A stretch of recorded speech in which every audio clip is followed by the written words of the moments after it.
हाँ दोस्तों, रिसेंटली एक बड़ा डेवलपमेंट हुआ है। बेसिकली आप लोगों ने देखा होगा, उस्मान हदी की मृत्यु के बाद बांग्लादेश के अंदर एंटी इंडिया नैरेटिव चल रहे थे। बातें की जा रही थी शेख हसीना के खिलाफ और भी कई सारी चीज़ों के खिलाफ।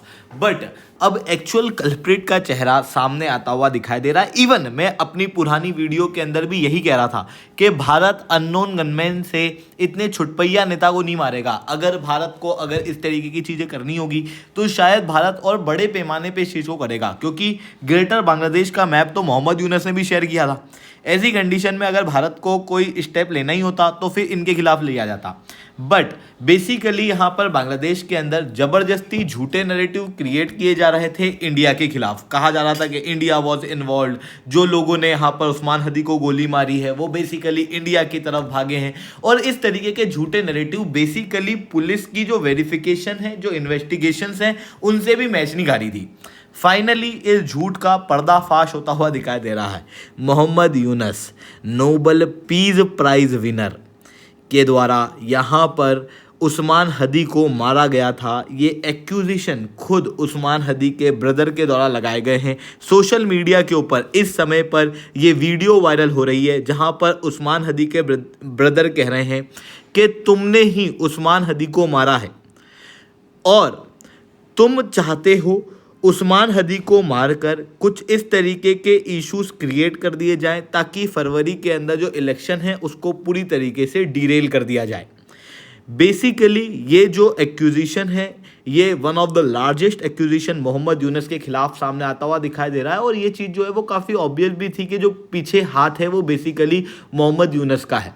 अब बांग्लादेश के अंदर जो राजनीति है वो बड़े पैमाने में पलटने वाली है। बेसिकली मोहम्मद यूनस के खिलाफ आने वाले समय में क्या कुछ होने वाला है, इसे मैं शुभदीन चौहान डिटेल में आप लोगों के साथ में चर्चा करूंगा। बट उसके पहले आप लोग मेरे साथ में SRC10 टेलीग्राम ग्रुप के ऊपर जुड़ सकते हो। मेरे क्लास की अपडेट, PPT, PDF सब कुछ आपको यहाँ पे मिल जाएगा। UPSC CSE की तैयारी करना है, इंडिया के टॉप एजुकेटर से ऑफलाइन क्लासेस के अंदर पढ़ना है, आप लोगों के पास में अच्छा मौका है। अनअकैडमी अब केवल ऑनलाइन ही रहा है, अनअकैडमी अब ऑफलाइन भी आ चुका है। जुड़ना चाहते हो तो इस नंबर पर कॉन्टैक्ट कर सकते हो। इसके अलावा मंथली करंट अफेयर्स की magazine, previous year question, prelims के मॉक टेस्ट, NCERT के नोट्स की समरी, इंडिया या बुक की summary free of cost download करना है। नीचे डिस्क्रिप्शन के अंदर मैंने लिंक दी हुई है, वहां से आप लोग डाउनलोड कर सकते हो। तो बेसिकली यहाँ पर क्या हुआ है, शरीफ उस्मान हदी जो कि इनकलाब मोर्चा के एक बड़े नेता के रूप में देखने को मिल रहे थे।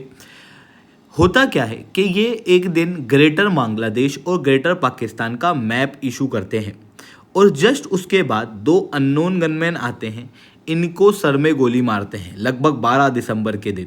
उसके बाद बांग्लादेश के अंदर छोटी मोटी गतिविधियां होती हैं। यहाँ पर आरोप इंडिया के ऊपर लगाया जाता है। उस्मान हदी जो है वो ऑब्वियसली इस गन के शॉट के बाद काफ़ी क्रिटिकल थे, उनको सिंगापुर ले जाया जाता है और सिंगापुर के अंदर उनका 6 दिन तक ऑपरेशन चलता है। और 6 दिन बाद अचानक से खबर आती है कि उस्मान हदी अब जिंदा नहीं रहा और फिर उसको वापस बांग्लादेश के अंदर लेके आया जाता है। पर इस बीच में नैरेटिव स्ट्रांग हो जाता है, एंटी इंडिया नैरेटिव, जहां पर इनके जो लीडर्स हैं वो भारत के नॉर्थ ईस्ट को काटने की धमकियां देते हैं, भारत के कश्मीर को काटने की धमकियां देते हैं। पुलिस शुरुआत के अंदर कहती है कि पॉसिबल नहीं है कि गनमैन जो है वो इंडिया से आया हुआ हो, बेसिकली वो बांग्लादेशी लोग ही थे। इवन उन्होंने जो दोनों के नाम हैं वो भी यहाँ पर रिलीज़ किए और ये भी शुरुआत में कहा गया था कि इंडिया जाना भी मुमकिन नहीं है। फिर बाद में जब मोहम्मद यूनस ने नैरेटिव चेंज किया तो शुरुआत में बाद में पुलिस के द्वारा भी ये कहा जाना शुरू हो गया कि बेसिकली जिन लोगों ने मोहम्मद यूनस के कहने पे उस्मान हदी को मारा है वो बेसिकली इंडिया के अंदर चले गए हैं। जिसके बाद प्रोटेस्ट जो हैं वो और ज़्यादा स्ट्रांग हो जाते हैं। इन प्रोटेस्ट के बीच में यहाँ पर देखने को मिलता है कि इंडियन हाई कमीशन के ऊपर अटैक किया जाता है। लोग इंडिया के खिलाफ बुरा भला बोलना शुरू कर देते हैं और जब ये फेक नैरेटिव फैलाया जाता है तो फेक नैरेटिव को काउंटर कर सकती थी मीडिया, जिसके अंदर आपको डेली स्टार, न्यू एज जैसे कई सारे अखबार देखने को मिलेंगे। हालांकि मेरे को पर्सनली उम्मीद नहीं है कि बांग्लादेश के जो अखबार हैं वो बांग्लादेश के अंदर खड़े होके ये कहें कि बेसिकली रियलिटी क्या है, क्योंकि सब कोई जानते हैं कि बांग्लादेश के अंदर जो जर्नलिज्म है वो पूरी तरीके से स्टेट कंट्रोल्ड है। बट उसके बावजूद भी कुछ नैरेटिव चेंज किया जा सकता था। इस वजह से मोहम्मद यूनस ने सबसे पहले टारगेट कराया इन अखबारों को ताकि अखबार कुछ ना कह पाएँ, और कहा कि तुम शेख हसीना के साथ मिले हुए हो, तुम प्रो इंडिया हो। और उसके बाद में भीड़ से सबसे पहले इनके ऑफिसेस को जलवा दिया। फिर उसके बाद में इन्होंने बड़े पैमाने पर प्रोटेस्ट कराना शुरू किए, बांग्लादेश के अंदर एंटी इंडिया नैरेटिव क्रिएट कराने की शुरुआत की। फिर उसके बाद में यहाँ पर जब ये चीज़ हुई, लोगों के अंदर गुस्सा बढ़ गया इंडिया को लेके। फिर उसके बाद एक स्टेट फ्यूनरल कराया गया उस्मान हदी का, जिसके अंदर खुद मोहम्मद यूनुस आया और कहा कि मोहम्मद यूनुस को सालों साल तक याद रखा जाएगा। लोग एंटी इंडिया बातें कर रहे थे, एंटी इंडिया नारे लगा रहे थे। इस बीच में मोहम्मद यूनुस कहता है कि तुम्हारे जो मन की बात है उसको मैं पूरा करूंगा।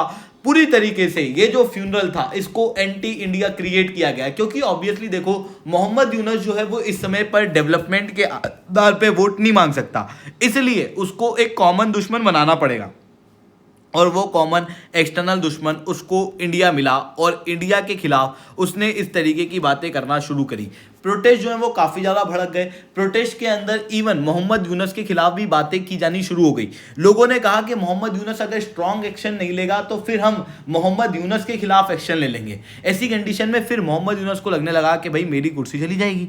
और जिस व्यक्ति ने कहा था बेसिकली वो था मोहम्मद मोतलेब शिकदर, जिसके द्वारा ये धमकियाँ दी गई थी। अब जब नैरेटिव मोहम्मद यूनुस के खिलाफ शिफ्ट हो रहा था, और मोहम्मद यूनुस ऑब्वियसली इंडिया के खिलाफ कोई बड़ा एक्शन नहीं ले सकता था, इस वजह से मोहम्मद यूनुस ने इसकी भी गोली मार के हत्या करा दी। आप क्लियरली यहाँ पर देख सकते हो एक नोबेल प्राइज विनर यहाँ पर गोली मार के उसकी हत्या कराई जा रही। एक नोबेल पीस प्राइज विनर के द्वारा इस तरीके के षड्यंत्र पूरे बांग्लादेश के अंदर रचे जा रहे हैं। और यहाँ पर फिर उसके बाद आरोप लगाया जा रहा है इंडिया के ऊपर कि इंडिया के अननोन गनमैन होंगे जिन्होंने यहाँ पर मारा होगा। बेसिकली इंडिया के अगर अननोन गनमैन होते तो बांग्लादेश को पहली बात तो नाम पता भी नहीं लगता कि किसने मारा है। इंडिया की इंटेलिजेंस इतनी स्ट्रांग है, और बांग्लादेश के अंदर तो काफ़ी ज़्यादा स्ट्रांग है, क्योंकि आप लोगों ने जब शेख हसीना को आउटस्टेट करने की बात आई थी उस समय पर भारत से एक कॉल गया था शेख हसीना के पास और कहा था आप जल्दी निकलो, आपको मारने की प्लानिंग है। प्रोटेस्ट भड़के, उसके बाद लोग जो हैं वो बाकायदा शेख हसीना को मारने ही गए थे उनके खुद के हाउस में। बट शेख हसीना उस समय पर बांग्लादेश से निकल चुकी थी।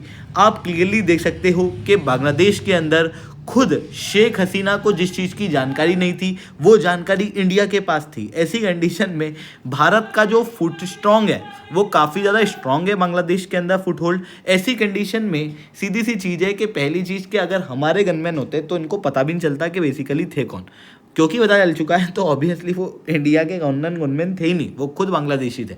और भारत को अगर मारना ही होता तो फिर हदी जैसे छुटपैया नेता को क्यों मारते? मारना ही होता तो फिर ऐसे व्यक्तियों को मारते जिन्होंने यहाँ पर ग्रेटर बांग्लादेश का मैप पहले रिलीज़ किया है। ऐसी कंडीशन में बात काफ़ी ज़्यादा साफ थी। मोहम्मद यूनुस काफ़ी समय से इलेक्शन कंडक्ट कराना चाह नहीं रहा था, और इसी वजह से उसने ये सारे षड्यंत्र जो है वो रचे, और फिर इन षड्यंत्रों को सपोर्ट लिया उसने यूएस, पाकिस्तान, आईएसआई, इन सब के स्टेटमेंट के माध्यम से। आई होप ये सारी बातें आपको समझ में आई होंगी। लेक्चर अच्छा लगा हो तो लाइक करना, लेक्चर बहुत अच्छा लगा हो नीचे SRC10 कमेंट करना। यूपीएससी CSE की तैयारी करना है, इंडिया के टॉप एजुकेटर से ऑफलाइन क्लासेस के अंदर पढ़ना है, आप लोगों के पास में अच्छा मौका है। अनअकैडमी अब केवल ऑनलाइन ही रहा है, अनअकैडमी अब ऑफलाइन भी आ चुका है। जुड़ना चाहते हो तो नीचे दिए गए नंबर पे आप कांटेक्ट कर सकते हो। इसके अलावा मंथली करंट अफेयर्स की मैगजीन, प्रीवियस ईयर के क्वेश्चन, प्रीलिम्स के मॉक टेस्ट, NCERT के नोट्स की समरी, इंडिया ईयर बुक की summary free of cost download करना है। नीचे डिस्क्रिप्शन के अंदर मैंने लिंक दी हुई है, वहां से आप लोग डाउनलोड कर सकते हो। ठीक है दोस्तों, आज के लिए that's all from my side. जय हिंद, जय भारत।